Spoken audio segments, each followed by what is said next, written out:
আমরা এখন ইসকনের ভেতরে কিছু দর্শন করব। আপনার রামচন্দ্র ভগবানকে কীভাবে বজরংবলী তিনি তার হস্তে ধারণ করেছিলেন।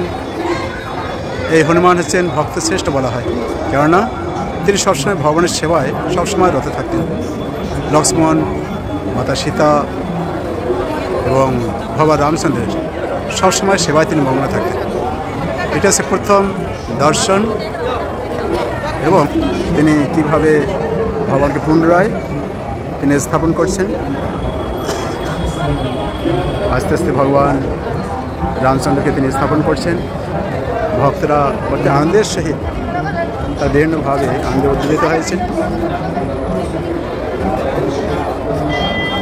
এবং হনুমানজি রাম লক্ষ্মণ সীতা হনুমানকে প্রণতি জ্ঞাপন করছেন। রামচন্দ্র ভগবান তিনি ভগবান আমরা জানি, লক্ষ্মণ কৃপা করে কলিযুগ করে এসেছেন এবং সীতা মাতা তিনি আদর্শ কীভাবে প্রতিব্রতা হওয়া যায় প্রদান করছেন। এবং আমরা ভাগবতমে আমরা অধ্যয়ন করেছি গজেন্দ্র মোক্ষণ কাহিনী। দেখুন কুমির সে কীভাবে আস্তে আস্তে ধাবিত হচ্ছে, সেই গজেন্দ্রকে এবং ভক্ত ছিলেন। তার অনেক স্তব স্থিতি বৈদিক ভগবানের স্তব অনেক মুখস্থ ছিল, ধ্যান করার চেষ্টা করতেন। প্রসঙ্গে এই হস্তিদেহ অর্থাৎ পশুদেহ প্রাপ্ত হয়েছিলেন, তদুপরি তিনি কখনো ভুলে যাননি। আর যদিও হস্তিদেহ প্রাপ্ত হয় ভগবানের স্তব করেছিলেন এবং একটি পদ্ম উদ্দেশ্যে, যার জন্য কী হলো, ভগবান তাৎক্ষণিকভাবে সেই গরু তার চক্র দিয়ে সেই কুমিরের মস্তক ছেদন করেন এবং গজেন্দ্রকে রক্ষা করেন। ভগবান রামচন্দ্র তার ভক্তদেরকে আশীর্বাদ প্রদান করছেন। এত যে দর্শনার্থী এসেছে ভগবানকে দর্শন করার জন্য, ভগবান অত্যন্ত আনন্দিত। আজকে ইসকন ভক্তদেরকে আনন্দ প্রদান করার জন্য অনেক কিছু ব্যবস্থা করছেন। তো পরবর্তীতে আমরা এখন দেখতে পাবো গোপালের জন্য মা যশোদা দধি মন্থন লীলা করছেন এখানে দিদি, এবং গোপাল তিনি দধির ভাণ্ড তিনি চুরি করার ছলে বিভিন্ন লীলা যে করেন সেই দেবলীলা দর্শন করেন। এবং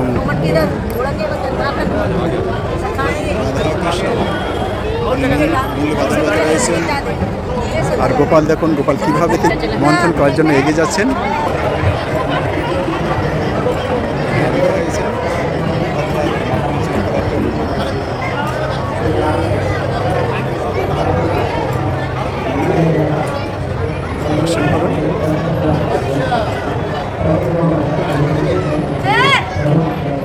যেহেতু তিনি এসেছেন, তিনি পুতনাকে পুতনার মাধ্যমে তার দুধকে তিনি পান করেছিলেন, পুতনা পথ তিনি পান করেছিলেন।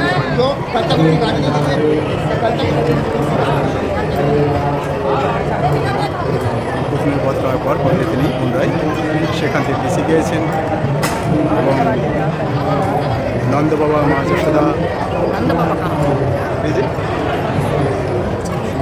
তারা এখানে সেই লীলা দেখে হতভম্ব হয়ে গেছেন এবং সেই কৃষ্ণলীলা দিব্যলীলা দর্শন করেন। এবং ভগবান তিনি বিবিধ লীলা করার আরেকটি হচ্ছে তিনি রাসলীলা করছেন, ভক্তদেরকে আনন্দ প্রদান করার জন্য তিনি রাসলীলা করছিলেন। এটা আমাদের পদযাত্রার যে গণ্ডিতাই রয়েছে সেই গণ্ডিতাকে বহন করেন সেই গোমাতা। এখন আমরা রয়েছেন ভক্তরা এখানে কীর্তনরত হয়েছে সেই মন্দির।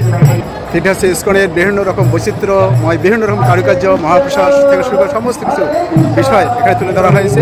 আর ইসকনের বিভিন্ন জায়গায় হচ্ছে আমাদের প্রায় প্রতিদিন 1 লক্ষ লোককে এরকম প্রসাদ দেওয়া হয়। বিভিন্ন গাড়ি রয়েছে, গাড়িতে করে বিভিন্ন জায়গায় প্রসাদ পরিবেশন করা হয় এবং বিভিন্ন জায়গায় আমাদের ক্যাম্প রয়েছে, তারা এইভাবে তারা প্রসাদ সার্ভিস করে থাকেন। ভক্তরা অত্যন্ত আনন্দের সহিত তারা প্রসাদ পাচ্ছেন।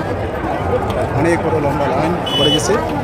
তো এইভাবে শুধু এখানেই নয়, বিভিন্ন জায়গায় এইভাবে মহাপ্রসাদ বিতরণ করা হয়ে থাকে।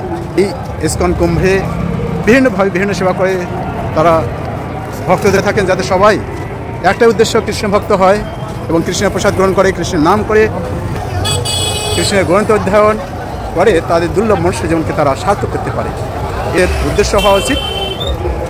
এটা হচ্ছে প্রয়াগরাজ মহাকুম্ভ ইসকন। এটা হচ্ছে সেই ইসকনের মেন গেট। এইভাবে মহাপ্রসাদের গাড়ি, ইসকনের গাড়ি বিভিন্ন জায়গায় তারা প্রসাদ বিতরণ করে থাকে। 40টা গাড়ি রয়েছে। অন্নদান ক্ষেত্র। এখানে শাস্ত্রে বলা হচ্ছে সমস্ত তীর্থের মধ্যে এই প্রয়াগরাজ হচ্ছে প্রধান তীর্থ। এটি এইভাবে আমাদের এগুলো হচ্ছে প্রসাদের গাড়ি, অর্থাৎ বিভিন্ন জায়গায় প্রসাদ ডিস্ট্রিবিউট করা হয়, ফুড ফর লাইফ। এইভাবে 40টা গাড়ি রয়েছে, বিভিন্ন জায়গায় তারা প্রসাদ বিতরণ করে থাকেন। যা করবেন, স্নান, দান, ধ্যান, স্নান, দান করুন, ধ্যান করুন, অধ্যয়ন করুন, প্রচার করুন, হরিবল, সমস্ত কিছুর মূলেই হচ্ছে একমাত্র যদি জীবনকে সার্থক করতে চান তাহলে অবশ্যই আমাদের এক জায়গায় ছিল প্রপাত তুলে ধরছেন। যদি তীর্থে শুধু এসে স্নান করাটাই বড় কথা নয়, এখানে এসে কতটুকু ভক্তি আপনি প্রচার করতে পারছেন, ভক্তি কথা প্রচার করুন। যত ভক্তিমূলক যেগুলো কাজ সেগুলো যদি সম্পন্ন করেন। এখানে শ্রী চৈতন্য মহাপ্রভু এসেছিলেন, 10 দিন ধরে রূপ গোস্বামীকে শিক্ষা প্রদান করেছিলেন। ব্রহ্মাজির সঙ্গে এসেছিলেন, 10টি অশ্বমেধ যজ্ঞ করেছিলেন। এর অনেক অনেক মাহাত্ম্য রয়েছে। এটি হচ্ছে সেই মহাকুম্ভ। এটি চেনার একটাই উপায়, এখানে যদিও অনেক বড় ক্যাম্প রয়েছে, অনেক কিছু রয়েছে, অনেক জায়গা রয়েছে। ইসকনকে চিনবেন কীভাবে? দেখবেন দূর থেকে দেখতে পাবেন এরকম একটি হরে কৃষ্ণ বেলুন উঠছে, সেখানে হরে কৃষ্ণ, দেখুন হরে কৃষ্ণ রয়েছে, এটি উঠছে। এটিকে লক্ষ্য করে আপনার এই ইসকনে আসতে পারেন। ধন্যবাদ।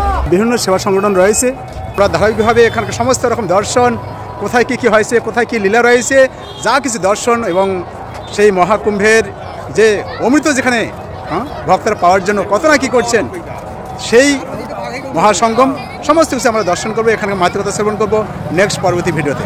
হরে কৃষ্ণ। কোনো কিছু প্রশ্ন মন্তব্য অবশ্যই কমেন্ট করবেন, জানাবেন, অন্যদেরকে শেয়ার করে সবাইকে জানার সুযোগ করে দেবেন, যাতে সবাই ঘরে বসে থেকে সমস্ত কিছু দর্শন করতে পারে। হরে কৃষ্ণ।